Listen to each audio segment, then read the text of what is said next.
Hard to recognize the king of the herd in that pile, isn't it? The folks at BAE Systems are in shock at what Ukrainians are doing with it. Thanks to our partners, we have the most advanced version of the 777, the A2. It's fitted with a digital fire control system, the DFCS. That's the 777's ace card. But before being shipped to Ukraine, it was removed. The Pentagon was afraid the technology would fall into Russian hands. Eventually, though, fully equipped howitzers were spotted at the front. But Ukrainians started pulling the digital fire control system themselves on their own initiative. So what happened? The guys are stripping out the electronics so the Russians can't track them down. Does the digital fire control system actually give away the howitzer's position, or is this just soldier instinct? And the big question, without all those electronic gadgets, has the king of the herd become just another ordinary howitzer? First, we're heading to a firing position to see what the 777 can do in ways the Pentagon can't quite figure out how it's being pulled off without hundreds of millions of dollars. Then we're visiting the location where these wrecks get torn down to the last bolt. Hard to recognize the king of the herd in that pile, isn't it? The folks at BAE Systems are in shock at what Ukrainians are doing with it. But let's start with why the American brain doesn't fit this war. So the digital fire control system consists of several modules mounted on the howitzer: a digital fire control computer, a laser muzzle velocity sensor, and the communication location enclosure, which handles navigation, communications, and coordinate transmission. Here's how they work together. When a commander receives target coordinates, target type, and mission priority, the first thing he needs to know is where his own gun actually is. That's the job of the CLE module, which uses GPS and inertial navigation to instantly lock in the precise coordinates and orientation of the gun in space. Once target coordinates and weather data are entered, the digital computer spits out the firing solution in seconds: barrel elevation angle, azimuth, charge type, and power. This is the standard charge, which can be reduced by removing one section. And this is the full charge, maximum. The commander gives the order. At that exact moment, the laser sensor captures the real muzzle velocity of the round, because barrel wear, powder temperature, and humidity all produce a different result every single time. Even a small difference in velocity at a distance of 20 kilometers translates into hundreds of meters of deviation. The sensor automatically applies the correction for the next shot. The 777 hits far and hits very accurately, so we're doing a lot of damage to the Russians. For an experienced artilleryman, getting a 777 with the brain is like trading a bicycle for a Harley. But speed and convenience come with risks. The DFCS runs in active mode continuously. GPS receiver, inertial navigation, digital communications, all of it radiating an electromagnetic signal. For self-propelled howitzers, that's dangerous too, but they can immediately relocate after firing. A towed 777 cannot. So for crews fighting from fixed positions, that's a serious problem. The towed 777 has a range of 24 kilometers with standard rounds. Today, that's roughly the distance to the front line. About 8 kilometers to the Russians.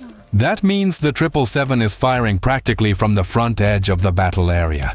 Radiating a signal in those conditions is basically handing a burglar a key to your front door, because Russian EW systems run non-stop and cover dozens of kilometers. That's exactly why Ukrainians are pulling the CLE module, without which the whole system goes dark, and switching to what they call radio silence mode.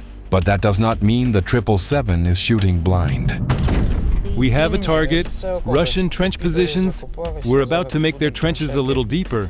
Before you see what Ukrainians are using instead of the American system, don't forget to subscribe to the Weapons of Victory channel and hope to see you soon. And all of this weight will fall to the Russians' heads. Ukrainians have proven that the 777 can operate completely independently. The commander holds a standard tablet running the Kropyva app, which ties reconnaissance and fire assets into a single shared operational picture. Any Ukrainian unit can enter coordinates of detected Russian positions or equipment directly into the system. By NATO classification, this falls under the C2 type, command and control. It means the scout and the artillerymen are looking at the same screen. Scouts don't need to call the artillery. Commanders don't need to call the scouts. Everything is in the app. The battery commander simply distributes targets between gun commanders, and from there it's straightforward. The Kropiva combat control system has a ballistic calculator built in for the 777.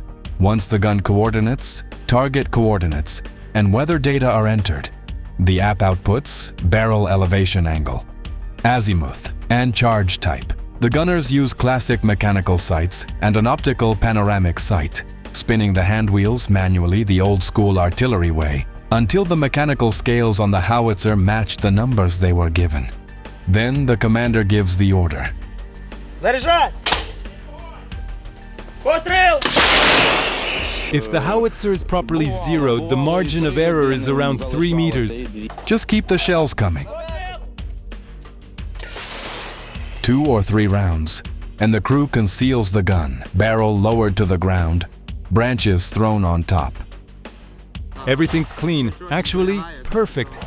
When a target is destroyed, it disappears from the app. And no, this is not a product from BAE Systems or Palantir. Kropiva was born in volunteer chat groups. People at the Pentagon genuinely don't understand how something like this happened without hundreds of millions of dollars in investment. But none of this means 777 crews are safe, because counter-battery fire is very much still in play. Russian radars are scanning the sky non-stop.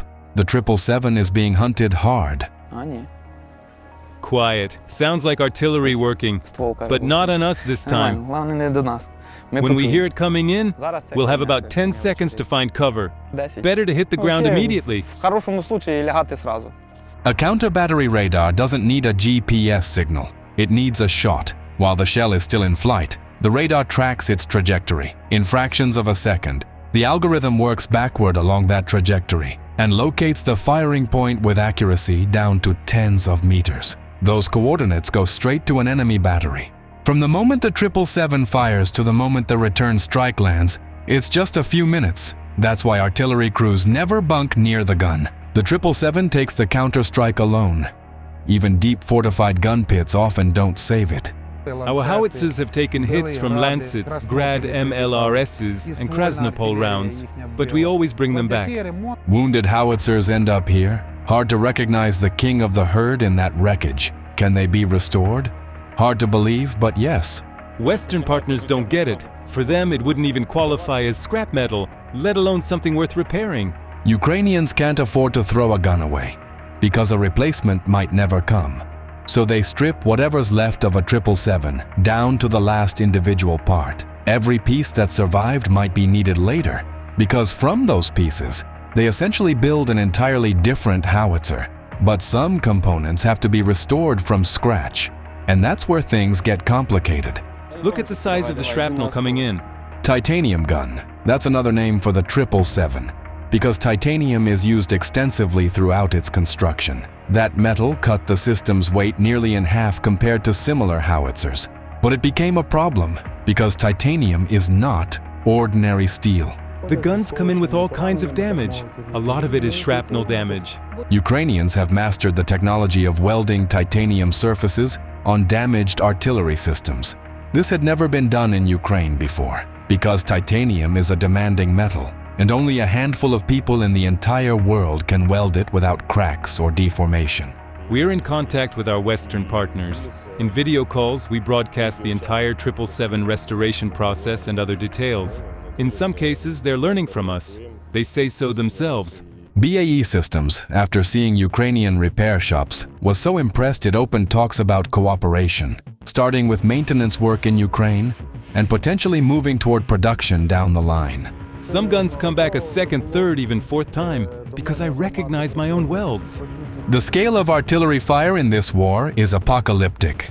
So 777s need restoration not only because of combat damage, but simply from physical wear and tear. With spare parts running short, even solutions like this become relevant. That's a hydraulic pneumatic accumulator pulled from a tractor. At that point, the question of whether the 777 is a British howitzer or an American one stops mattering entirely. The real question becomes whether it's even a 777 at all. Let everyone resolve the George Washington's axe paradox for themselves. But the main question remains, is the M777 still the king of the herd in a war where hundreds of FPVs are circling in the sky at any given moment. Is restarting production of these howitzers actually a mistake? Drop your thoughts in the comments. It has no armor, no engine, and by the modern logic of war, it shouldn't even be relevant anymore in an environment where every movement is watched by drones. The M777 howitzer, a gun built for one war that ended up in a completely different one. And today, we visited the first separate assault regiment, which has just received these howitzers. If it weren't for you guys, we'd be completely screwed. I am the Chief of Staff of Artillery Battalion in the 1st Separate Assault Regiment. And this is our M777 howitzer. How has it been performing in its 4th year of service with the Ukrainian Armed Forces? And isn't it time to send it to the scrap heap of history? Obviously, as you can see, it's not new. We are not the first operators of this howitzer. Until recently, this was one of the most fearsome weapons on the battlefield. But the way and conditions it was used in were completely different. And then the M777 left its natural element and stepped into a new reality. The NATO concept of using tube artillery turned out to be completely unviable in a 21st century land war.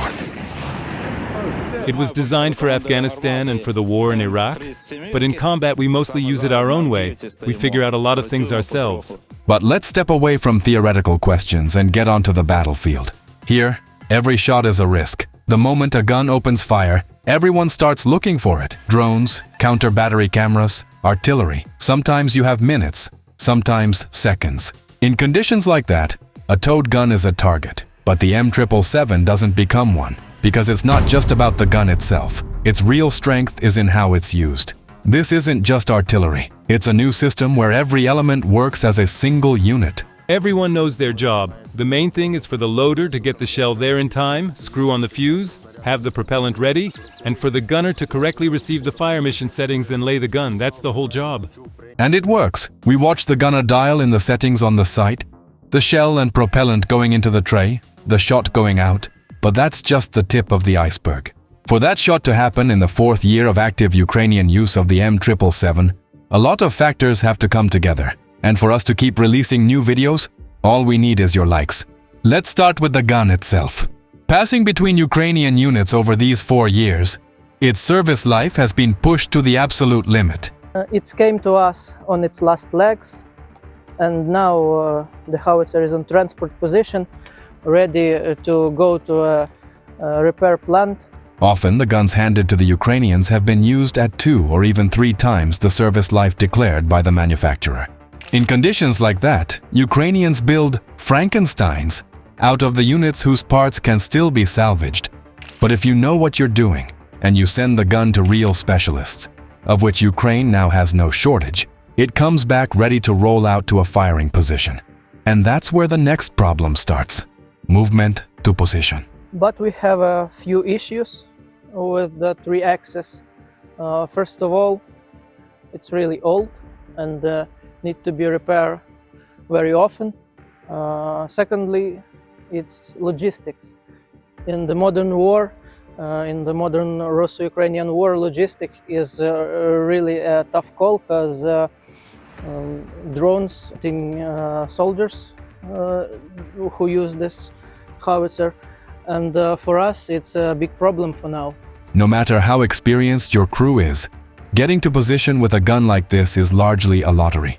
And beyond the threat of being spotted, you also can't forget about delivering everything you need. The hardest part of being an artilleryman is moving from position to position. Redeployment is a nightmare, because you immediately have to dig in, carry everything with you. Relatively speaking, there's a lot of gear, plus you're taking your ammunition load with you too, and sometimes you have to do it very fast. And finally, once we've actually made it to position, it's time to deal with the purely technical side of operating the gun. Here you can see the shell. We should operate it manually. It's very heavy. No automation, just people, steel, and constant physical punishment. By the way, specifically for artillerymen, some units are now actively testing exoskeletons that help manage the extreme physical load. Speaking of technology, we came across yet another alarming fact. We know how advanced the latest M777 modifications are. They're not the ones making it to the firing positions. Why? Did someone decide to steal the computer out of the gun? Or find some other use for it? The truth is, on many of these guns, the electronics and fire control systems are deliberately removed. When Ukraine received these M777 howitzers, specifically the A1 modification, they had batteries installed along with tablets and GPS sensors. Under the gun, under the cylinders, there was a compartment with batteries that powered the tablets. Those tablets were positioned at each of the two gunner stations, but over time the enemy started pinpointing gun positions specifically through those tablets and sensors. That's when the guys realized it was better to disconnect them. This particular gun came to us with all that equipment already removed. In other words, it's more effective to work the old-fashioned way. It looks like a step backward, but in reality it's evolution under pressure. War forces you to choose not the most advanced solution, but the one that keeps you alive. And that's exactly why the M777 keeps staying in service. And all that manual work demands focus and skill, even in something as seemingly archaic as ramming a shell into the breech. The shell rammer is a curved rod. We keep ours right at the loading position. It's called exactly that, a rammer. It's a standard issue tool. It's specifically made curved because when the gun's elevation angle is high, around 800 mils, it's easier to work with. The shell is picked up, placed in the tray, then carefully fed in and rammed into the barrel. So the shell is in the barrel. Everything is laid on target. And now it's time for the gun to show its best side. And all of this weight will fall to the Russians' heads. Accuracy is what compensates for its weaknesses. But now we have a few more of these 777 howitzers, and all of them are already in position, and we are very happy to have them because they're very precise. It was extraordinarily accurate from the very first days it arrived with the Ukrainian armed forces. These artillery systems consistently demonstrate high effectiveness at around 80%, and it stays that way after 4 years of hard use. The brigade that was standing with the infantry told us, if it weren't for you guys, we'd be completely screwed.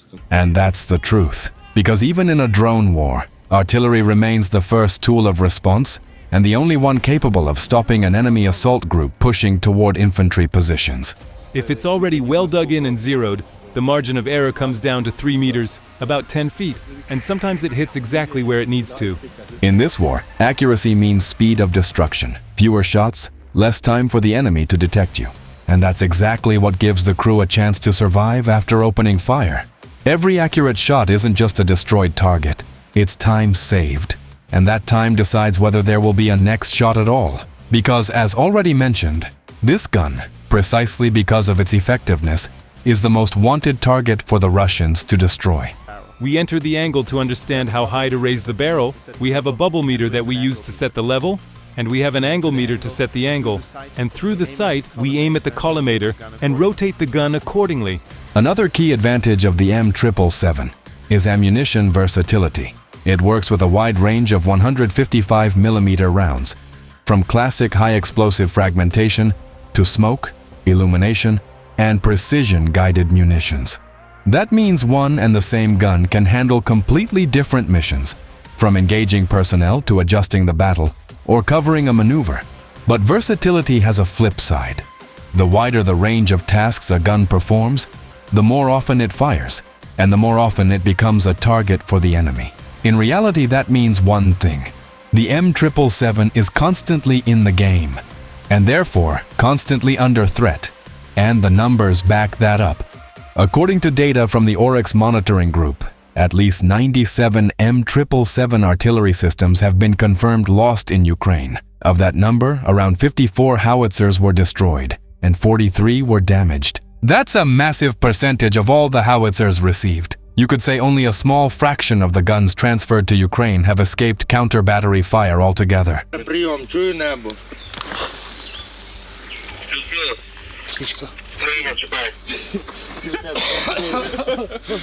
The intensity of operations and enemy drone strikes also takes its toll. An already delicate gun needs even more careful maintenance. Because it's quite fragile. It needs constant servicing, cleaning, checking. We're constantly improving it with our own solutions, thinking about what and how can be improved to work with it more effectively.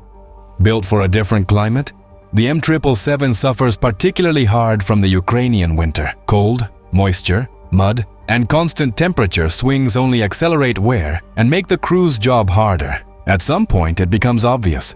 This gun is holding together not because of the conditions, but in spite of them. But that's exactly where its main strength lies, just like all of Ukraine's armed forces. Overall, it's too early to write this gun off, even in modern warfare. Yes, the M777 is not a perfect system. It's not new. It needs repairs. But in this war, it got a second life. Because sometimes what decides things isn't how modern your weapon is, but how well you adapt it to new conditions. And the M777 is the definition of old, but gold. Lifesavers or coffins on wheels? Why would you not want to be riding inside one of these things? The armor is extremely thin. And don't even get me started on dismounting with your gear and weapons. If those top hatches are closed, the infantry can't get out. Defenseless against mines and drones. Meanwhile, the American Bradley routinely survives even tank rounds this Soviet scrap blows apart from far less punishment. So what do actual users of Soviet IFVs think about them? A mass grave for the infantry, literally. Today we're going to tell you why you would never want to go to war in one of these things. Loudly boasting about the achievements of their own defense industry, real or imaginary, is practically the #1 hobby of Russians. Why? Probably because there's nothing else to brag about, and it doesn't really matter whether the weapon is actually good.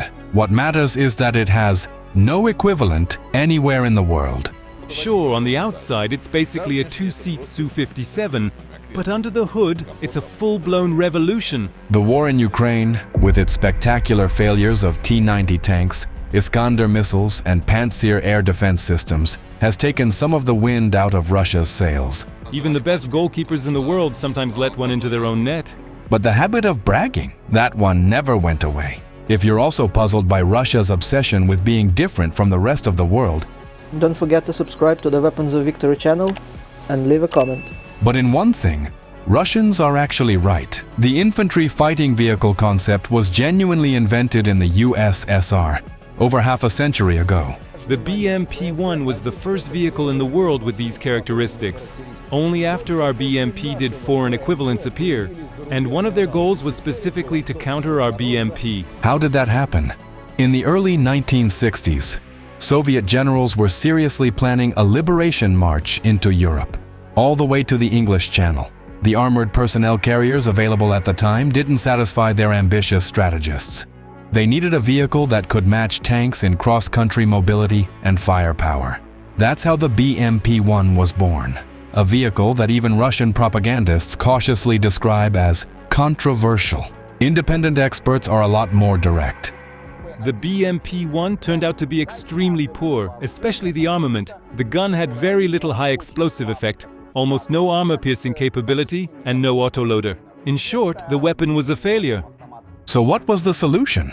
Less than 15 years later, they introduced the BMP-2, armed with a 30mm autocannon that nobody had major complaints about. The BMP-2 was actually the most common vehicle in the Ukrainian military when the war with Russia began in 2014. But armored vehicles were in desperately short supply, so they had to pull older models out of storage and later purchase whatever was left of them from Eastern European stockpiles. What do Ukrainian soldiers actually think about Soviet armor? Before 2022, they didn't really have anything to compare it to. When Western equivalents arrived in the Ukrainian armed forces, it was like a revelation. The short version of the comparison: night and day. And the usual observation applies. Unlike Soviet equipment, Western gear was actually built for human beings. This thing has everything. Soviet equipment has nothing. With that stuff, it's always, you switched the wrong thing, you didn't press hard enough. Here, none of that. You step on it and go. The computer handles everything. So what makes Soviet IFVs so dramatically different from Western ones? First and foremost, the philosophy. Everything on a Soviet IFV is optimized for the mission, within the limits of Soviet technology, of course.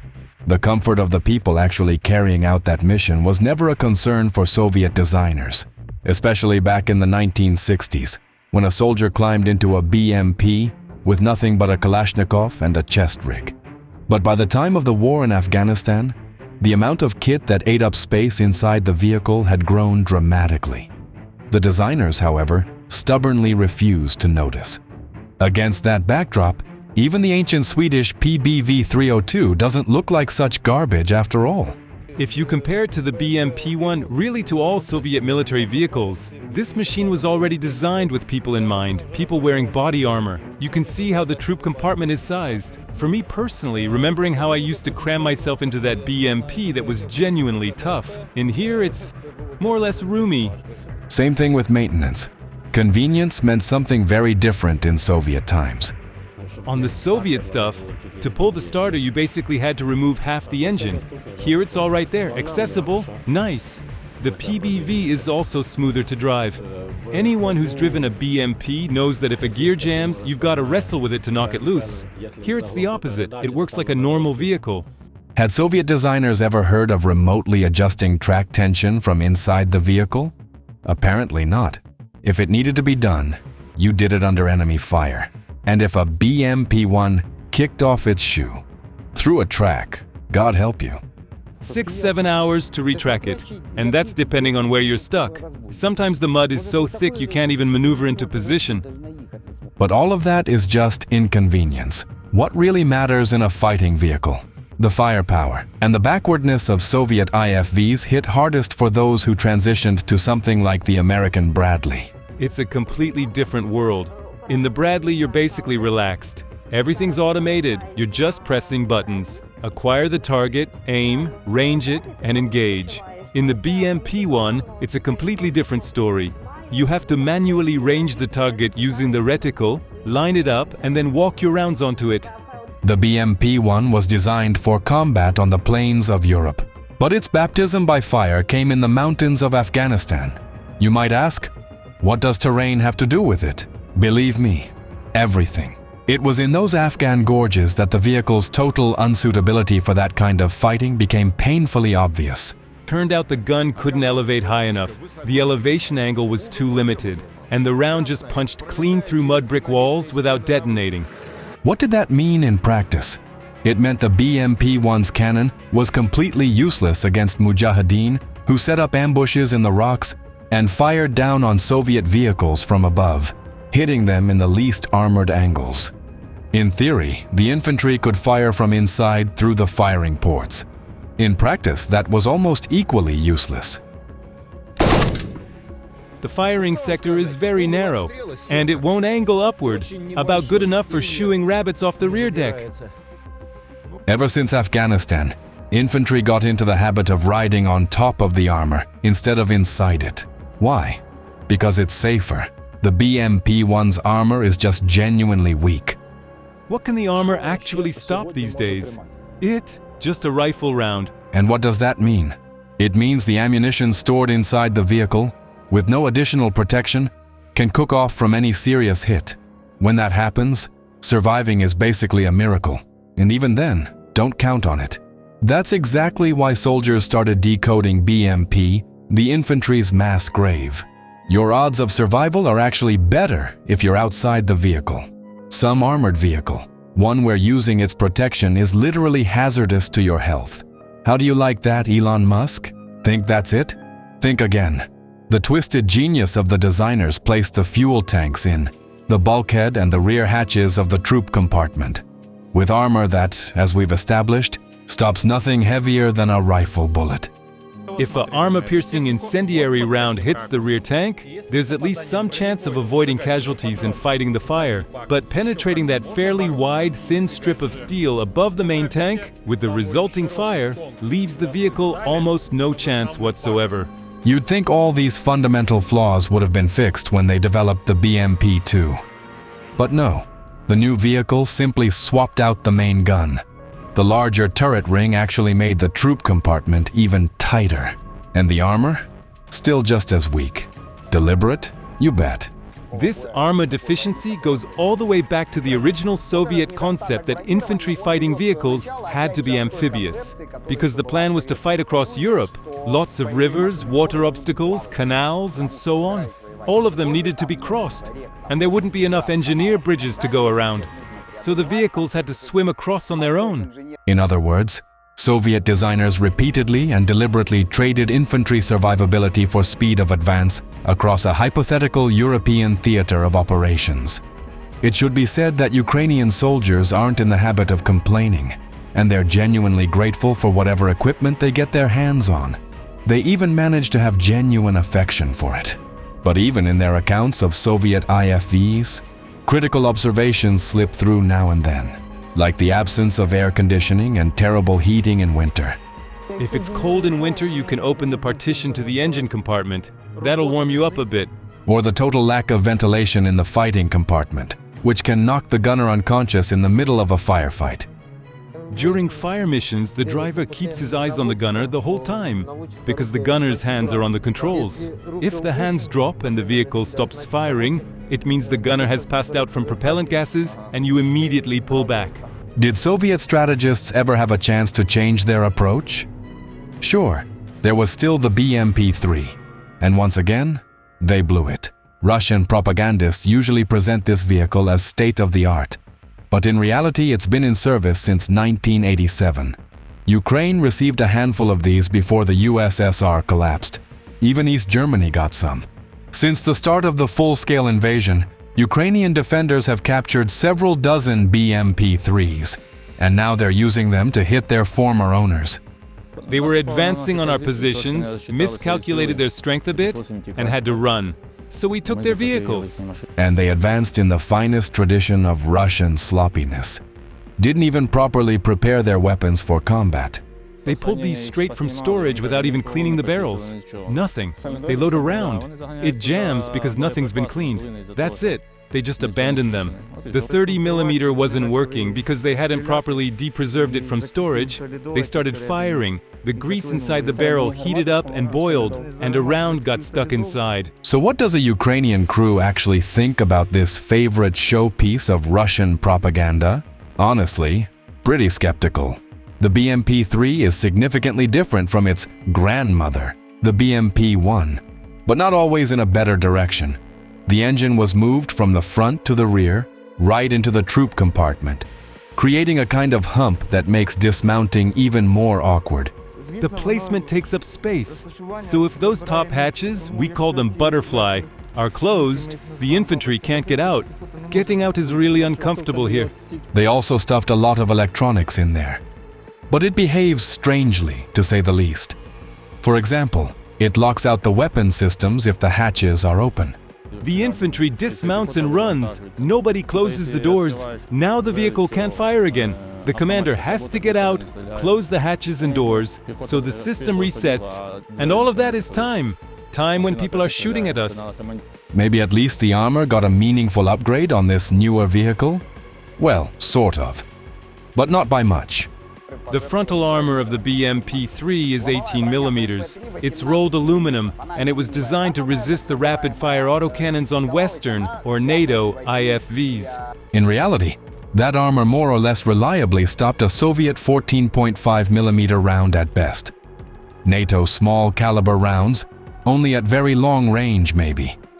The Bradley's round, and the Ukrainian army received Bradleys in fairly significant numbers, as we know, confidently penetrates the BMP-3's front armor. But vehicle-on-vehicle duels like tank-on-tank engagements don't happen all that often in modern war. Armor suffers most from drones and artillery, and the BMP-3 is completely unable to handle those threats. This hole in the hull floor was punched through by a shell fragment. It came in on a ricochet, but it did serious damage. One fragment punched through below the drum, went through the drum itself, and bent around. We tried to load the round, it won't chamber. So why are Russians so proud of their BMP-3? Because they managed to squeeze not one, but two guns into the turret. A 100mm cannon and a 30mm autocannon. The vehicle turned out to be fantastically unbalanced. On one hand, it has monstrous firepower, comparable to a light tank. On the other hand, its armor doesn't meet the requirements of modern combat. Certainly not the kind of war being fought in Ukraine. And honestly, the need for a 100mm cannon at all raises serious questions. It's too weak to take on modern tanks. And a 30mm autocannon handles field fortifications just fine on its own. The only rational use case is as improvised indirect fire artillery, shooting from concealed positions.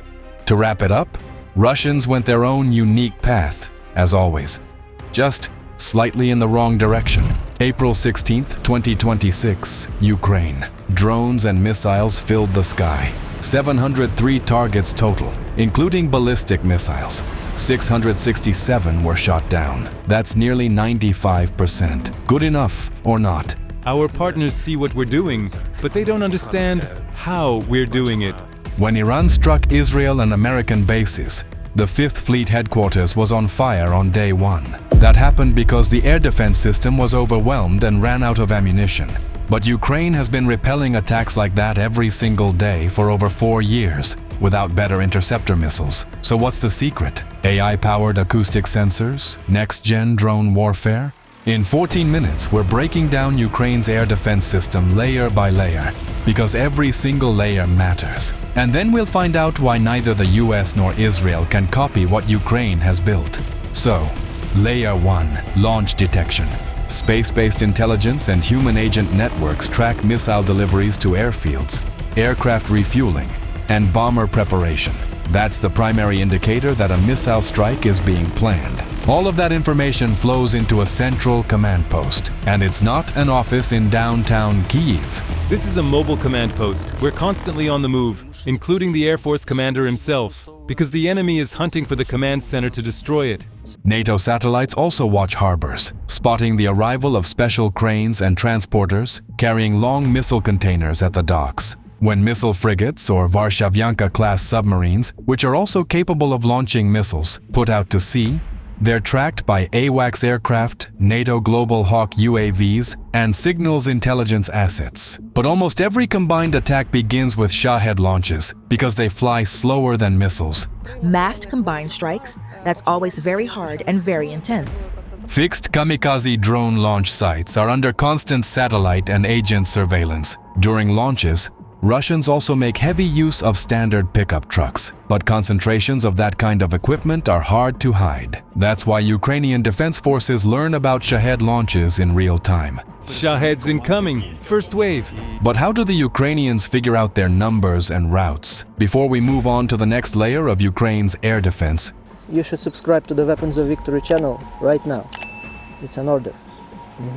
Yeah, this one is most likely heading for Poltava. Distance 18 kilometers. Altitude 1,100 meters. Layer 2, target detection using radar and acoustic networks. Zvuk, Sky Fortress, and Fennec. This type of air defense is one of the most striking innovations of this war. Here's how this uniquely Ukrainian system works. Across the entire country, thousands of specialized sensitive microphones with microcomputers are mounted on cell towers, rooftops, and utility poles. The sounds of the surrounding environment are processed by dedicated software. The artificial intelligence is trained to filter out wind, rain, vehicles, and barking dogs. It analyzes and separates out matches with the acoustic signatures of cruise missiles, aircraft, and drones. The specific engine sound of a Shahed is recognized at a distance of several kilometers. The AI processes those sounds and plots the drone's route in real time on a digital map. 9531 heading toward Chernihiv. Task for Mobile Fire Group, locate and destroy. And then a mobile fire group appears right in the kamikaze's path. That's Layer 3. The primary weapons of Ukrainian mobile fire groups are heavy machine guns, anti-aircraft guns, and sometimes manpads. A single Stinger shot can cost up to $500,000. Even the simpler alternative, the Igla, costs more than a Shahed itself, up to $80,000. So the machine gun is the main tool of these groups. The gunner has a few seconds to bring down the target. That takes real training. This is a simulator with a Browning M2 machine gun replica, caliber 12.7 millimeters. First, the shooter locates the target on the sphere, then points the gun toward the target, finds the target marker through the thermal optic, and begins engaging. You can watch these groups in action on our channel, but the main challenge for the crews is finding the drone in a night sky. Russians launch drones both at ultra-low altitudes and push them up to 4,000 meters to put them out of reach of small arms. And that's when self-propelled Gepard AA guns and Mobile Avenger air defense systems enter the fight. The German Gepard has its own radar, so it can operate autonomously. A short burst from its twin 35mm Oerlikon autocannons is enough to destroy a single Shahed. The Avenger system has no onboard radar of its own, but it can receive targeting data from external sources. Once it gets precise coordinates, the gunner instantly acquires the target through thermal or optical sights and opens fire with Stinger missiles. But that's a last resort, because as we said, the cost of Stinger missiles forces Ukrainians to save them for cruise missile intercepts. So in 2026, Ukrainians introduced yet another method of fighting Shahed's anti-aircraft drones. This is the Sting, a multi-rotor UAV. Its advantage is rapid launch, no launch pad required. Ukraine is also using several other types, including American Merops interceptor drones. The speed of an interceptor drone allows it to chase down Shaheds and attack from the rear. It can operate at altitudes up to 5 kilometers and intercept not only kamikaze drones, but even high-altitude reconnaissance UAVs. That's why Russians send swarms of Shaheds over large bodies of water and sea, where mobile fire group crews, short-range SAMs, and anti-aircraft drone operators can't operate. And then the fighters go up. That's Layer 4. Both MiG-29s and Su-27s are up there alongside Mirage 2000s and F-16. And as you'd expect, cost matters. The cheapest weapon on a fighter is the aircraft cannon, 20 millimeters and up. Cannon rounds cost next to nothing compared to any missile. But shooting down a Shahed with a cannon is high-level flying. Literally. The effective range of aircraft cannons is only about 1 kilometer. When the rounds hit a Shahed, its 50-kilogram warhead detonates right in front of the aircraft. The pilot risks flying straight into a debris cloud. So for high-volume Shahed intercepts in 2026, Ukraine's Air Force started using cheap APKWS-2 guided rockets. This isn't a missile built from scratch. It's an upgrade kit for the unguided Hydra 70 rocket, adding a folding fin assembly and a laser seeker head. A single F-16 can carry up to 28 of them at once. That turns it into a true mass hunter, capable of destroying dozens of drones in a single sortie. Ukrainian F-16s have already crossed the 1,000 mark for aerial targets destroyed.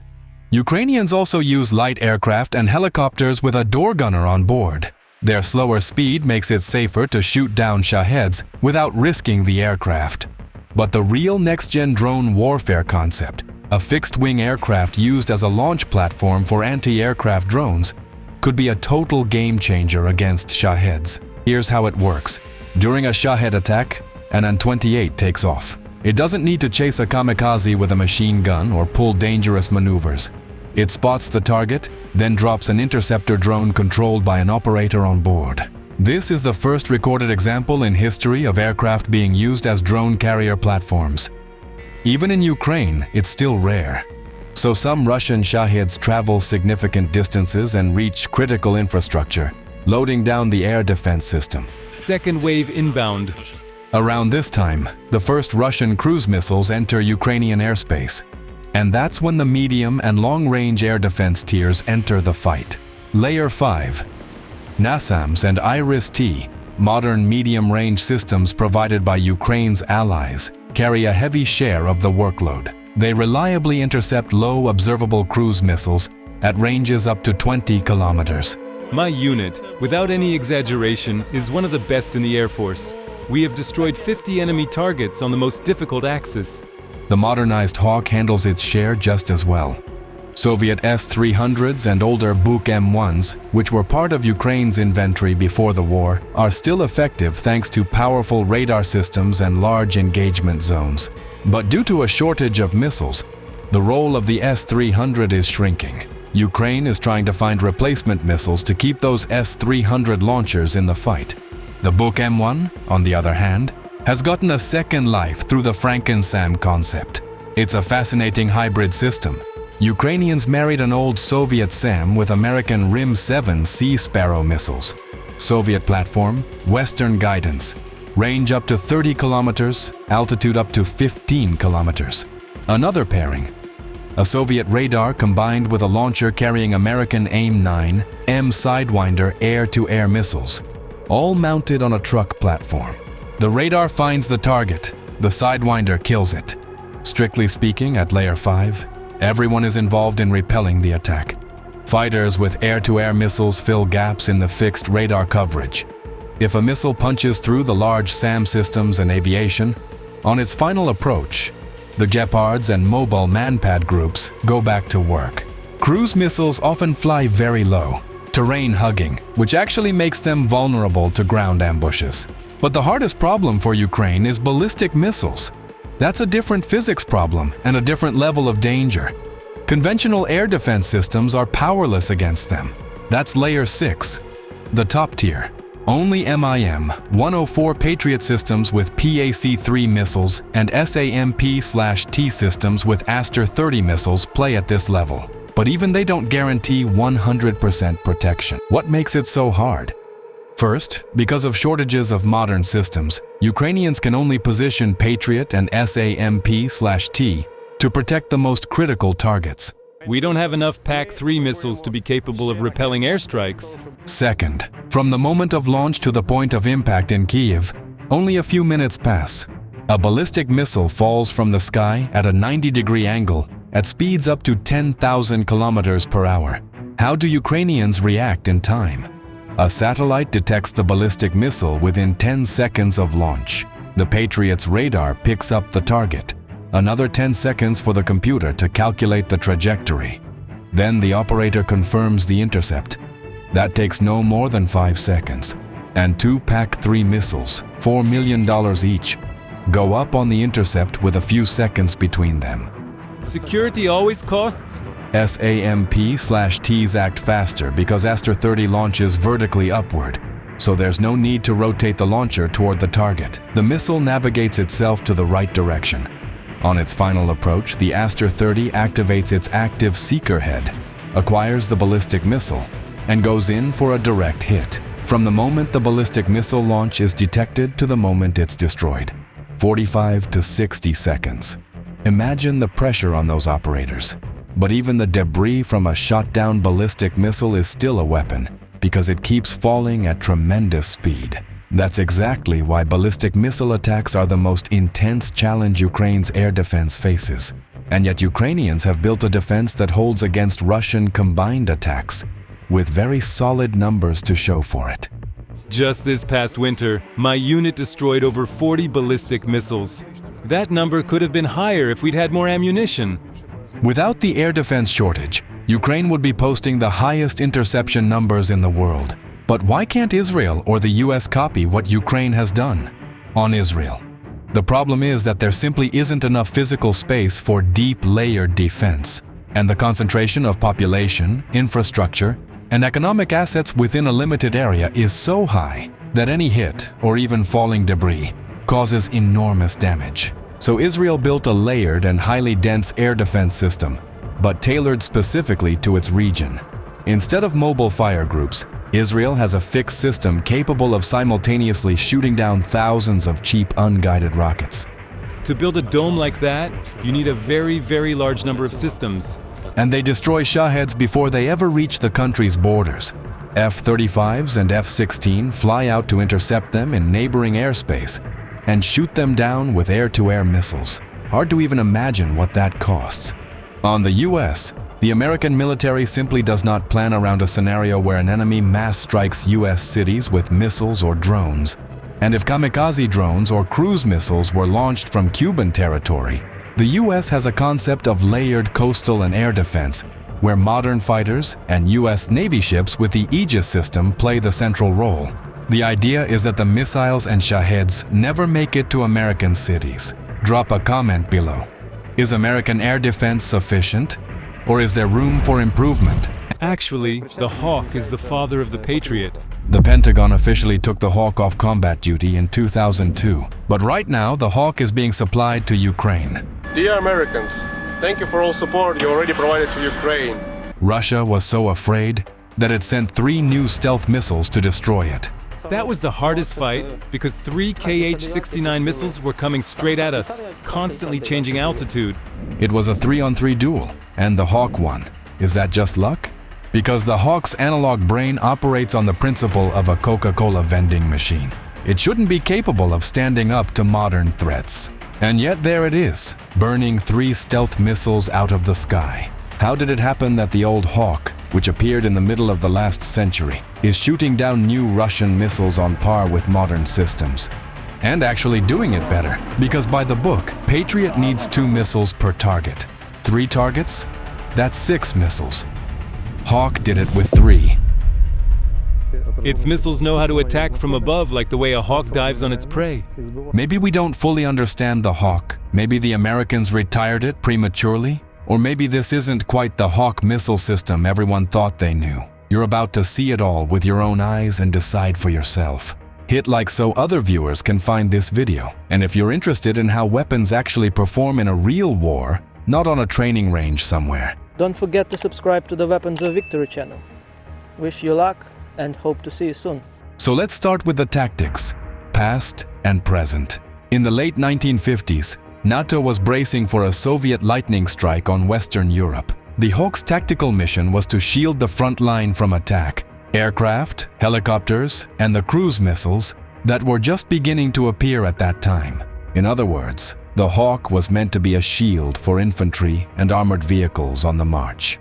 This contraption, the most recognizable part of the whole system, but the USSR never dared start that conflict. So the Hawk's combat baptism didn't happen in Europe. The Six-Day War, 1967. Legend has it. First combat launch, direct hit. Too bad it was friendly fire. Talk about a rough start, but after that, everything went smoothly. The Hawk fully lived up to its official name, but the Americans nicknamed it Hit and Watch It Kill, which is even more accurate. Before the Russo-Ukrainian War, the Hawk had over 100 confirmed kills worldwide, so it arrived in Ukraine holding the title of one of the most effective SAM systems in the world. The Hawk is a star, but an aging one, because it is very, very slow. This is the control panel with different operating modes. This is the computer that processes information from the antenna. Then that data goes to the command post. The computing power of this computer is effectively zero. Strictly speaking, it isn't a computer at all. It's an analog information coordination central that links the search radars to the illumination radars. This is the very first version of the Hawk that the US handed over. Its hardwired logic cannot be reprogrammed. Instead of a processor and software code, there are blocks of resistors, capacitors, and transistors. Just imagine the processing speed, and something had to be done about that. But alongside that, another problem emerged: the sheer bulk of the Hawk missile system. There's just too much metal, cables, wiring, and trailers here. Add to that the loaders, 6 launchers, and the missiles to go with them. Every element of the battery is towed separately by standard army tractors. The total number of towing vehicles reaches 15 units, plus up to 70 personnel. The Hawk needs a large team. Some maintain the missiles, others handle the launchers, others do repairs. It's titanic work. For comparison, the Iris-T performs the same tasks with just 3 to 4 vehicles. And finally, the Hawk's biggest problem, the one that kills any enthusiasm. Its missile requires continuous illumination of the target by its own radar all the way to impact. There it is, with 2 large antennas on a single platform. Looks like a giant pair of binoculars, doesn't it? And that's not a coincidence. This thing is going to surprise you. Operating principle: 1 radar, 1 missile, 1 target. But a battery only has 2 high-power illumination radars, meaning you have 6 launchers and 18 missiles, but you can only engage 2 targets simultaneously. While the missile is in flight, the radar cannot look away for a single second. Lose the illumination, the missile goes blind. Picture it. Somewhere out in a field, a Hawk battery is set up. Generators roar like they're powering a small factory. Radars are blasting constantly into the airwaves. Cables scattered across the ground. The crew sprinting between trailers and launchers, and this entire contraption can simultaneously engage 2 targets. The Hawk turned out to be not only very slow and very bulky, but also conceptually locked into the logic of 1960s warfare. Yes, it's a masterpiece of analog military engineering, but let's leave that for modern marvels on the History Channel. We cover combat effectiveness. The Hawk is a weapon from an era when individual bombers or small flights of aircraft crossed the sky, not swarms of cheap drones and dozens of cruise missiles simultaneously. And here's how Ukrainians forced it to work in the 21st century. First, in Ukraine, Hawks are not positioned at the front line but in the second or third layer of air defense. Their mission isn't to shield troops on the march as in the 1960s. It's to intercept targets approaching cities and critical infrastructure. That's a complete change in tactical role. We have 4 launches to our name, 4 cruise missiles shot down. Second, dispersal. Ukrainians have stretched the system's elements across several kilometers, about 2 miles or more. Destroying the battery in a single strike is no longer possible. We basically live in fields. The main thing is to keep the personnel alive. Then we can do anything, even the impossible. Third, integration with other sensors. Someone else finds the target. A different radar, a different system. The Hawk is now a team player, but its role hasn't changed. Hit and watch it kill. Our tally is 40 Shaheeds plus 14 missiles. The integration of the Analog Information Coordination Central with digital systems is probably the most important change in the Hawks currently fighting in Ukraine. This happens through modules that convert digital signals to analog and back again. Roughly speaking, it's Google Translate, converting from Sanskrit to English. Thanks to this, the Hawk can now search for targets not only with its own radars, but has learned to listen to the entire Ukrainian air defense network. It no longer thinks for itself. It strikes when told. Here's how that works against Russian Ha-69 cruise missiles. A difficult, low observable target. This missile flies low and is nearly invisible to the Hawk's own radars, but there not even needed a different external radar spots the missile earlier. That could be a NASAMS or Patriot radar. Father and son working together. The target coordinates are instantly fed to the command post. The module translates the digital signal to analog. The ICC swings the illumination radar precisely to the right sector and waits for the missile to appear. And then the high-power illumination radar locks onto the missile and doesn't let go. Launch. Despite being considered old, the Hawk's 40-kilometer range is twice that of the German Iris-T SLS, and its ceiling of 18 kilometers is almost on par with the Iris-T SLM. But the Hawk's real value isn't in its maximum performance figures. It's in its minimum ones. The KH-69 can fly as low as 20 meters, which helps it hide from radars behind terrain features and infrastructure objects. Can the Hawk miss? Yes, if the missile's speed drops to 0 kilometers per hour, which, as you understand, is nonsense. Under any other circumstances, the Hawk's radar will see the KH-69. The high-power illumination radar is tuned to hear only the frequency that corresponds to the missile's speed. Everything else is simply empty noise to it. But there is another detail that can give the American missile trouble.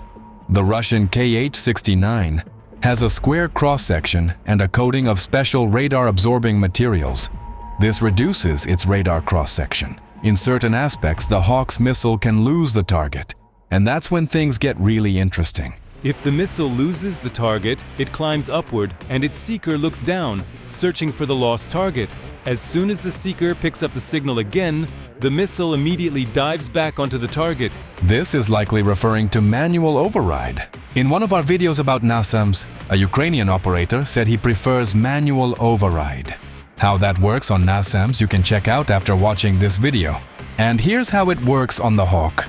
When the automation loses a target maneuvering very low over the ground, the operator steps in. He manually helps the high-power illumination radar maintain track. Sometimes just a few seconds is enough for the radar to confidently reacquire the target. On screen, this doesn't look like a modern video game. No sleek 3D models, just noise, clutter, and a small bright dot that you absolutely cannot lose. It's precisely because of these manual skills of Ukrainian operators that the old Hawk has proven more effective than some newer systems where the brains trust the automation too much and simply shut down when the signal is lost. The MIM-23's warhead weighs around 75 kilograms.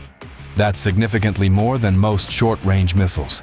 And when it detonates near a cruise missile, it literally creates a cloud of metal in the air. that tears the KH-69 to pieces. So the old Hawk suddenly showed its teeth. Its value cannot be overstated, and its prospects are very bright. Because unlike modern systems, the Hawk has no missile shortage. If the Patriot is a Ferrari because each PAC-3 missile costs between $2 and $4 million, and the US produces only a few hundred per year, then Hawk missiles were produced for decades and stockpiled all over the world. Taiwan alone has 900 missiles it no longer needs. They're cheap, and most importantly, they already exist.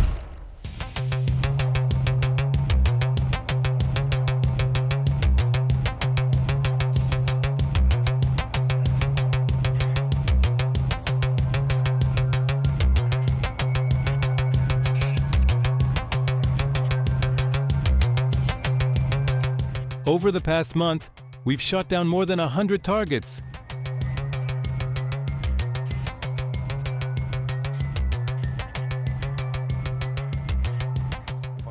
We're an interceptor crew, working on intercepting aerial targets like Shaheds, Gerberas, Lightnings, and reconnaissance wings, including stuff like Zala, Zala Cub, Supercam, Orlan, and similar drones.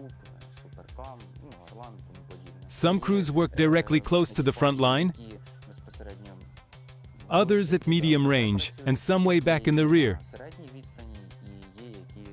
If a target comes in from the enemy side, you still see it from the very beginning. Yeah.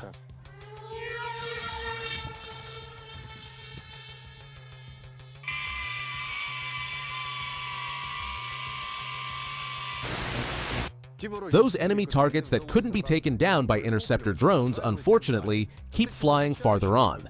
But that still doesn't mean they complete their mission, because farther down the line, other forces and assets of the 1129th Bilet Serkva Anti-Aircraft Missile Regiment start hunting them, including this British-made Stormer vehicle right here.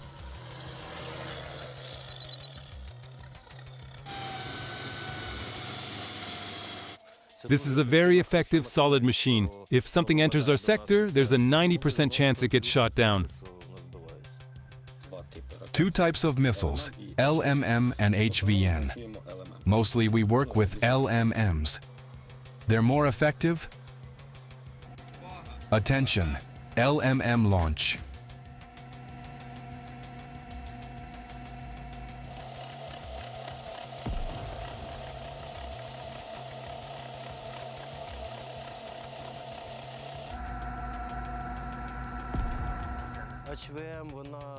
The HVN is designed more for larger targets. It deploys 3 dart projectiles. Against the Shahed, since it's not that large, it's less effective. The LMM is more effective.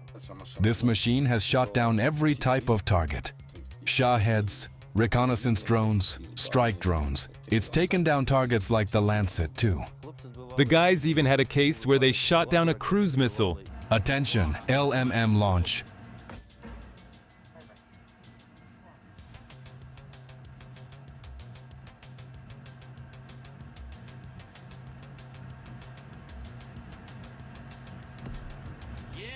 Target destroyed. Right now they're using cloud cover really well. They fly straight along the cloud edges. Because of that, they're hard to detect. They immediately start maneuvering. Basically, the main thing is not to lose the target. Sometimes it takes a second or third attempt to line up on the target. Sometimes the weather gets in the way.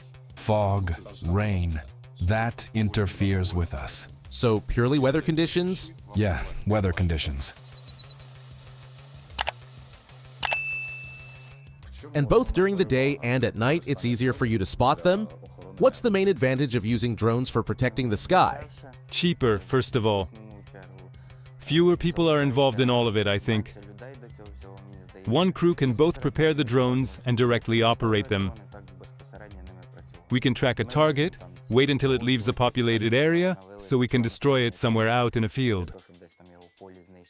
Plus, the fact that these drones can be landed. In case we identify a friendly target, say one of our reconnaissance drones, or if we fail to identify it, or somebody else shoots the target down before us after we've already taken off, that happens too. But once you launch a missile and the target's already destroyed, there's nothing you can do. Well, you can't exactly land a missile back on the ground, can you? Yeah, exactly. Mobility. We can move quickly to any point. Visibility is better than from a drone. It's harder for them to spot the target. We've got a thermal imager here, and also a daytime optic system. Plus, we've got armor too.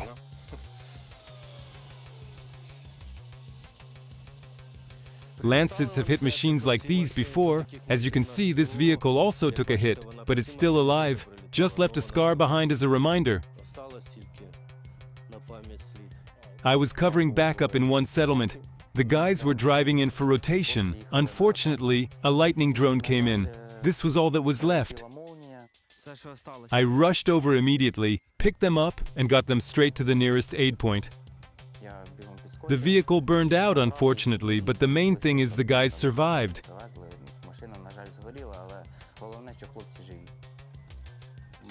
Right now, it's almost like a competition with the FPV drone crews. They're positioned closer to the front line. They detect Shaheds faster. Sometimes 3 or 4 crews launch on the same target. Whoever spots it first reports visual contact. Everybody else waits while he goes in for the intercept. That's how things work in our sector, so there's no, let's call it, chaos. And accordingly, if we engage the target and hit it, we report that it's been destroyed. If they say the target is still being observed, then another crew finishes it off. If we see the target and interceptor drones are already trying to take it down, even in good weather, we can see those interceptors detonating while the target keeps flying. Then we finish it off afterward. If the target enters our engagement zone, then we destroy it. Attention, crew, LMM, launch.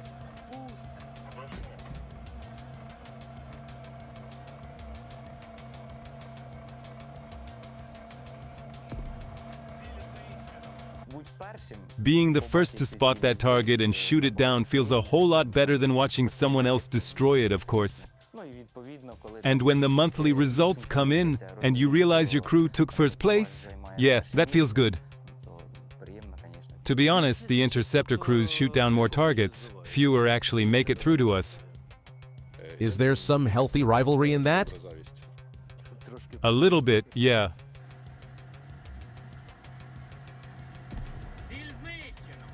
But thank God it gets shot down, whether by them or by us. What matters is that it doesn't fall on people's heads. The more targets get destroyed, the fewer of them make it to our cities and to our guys.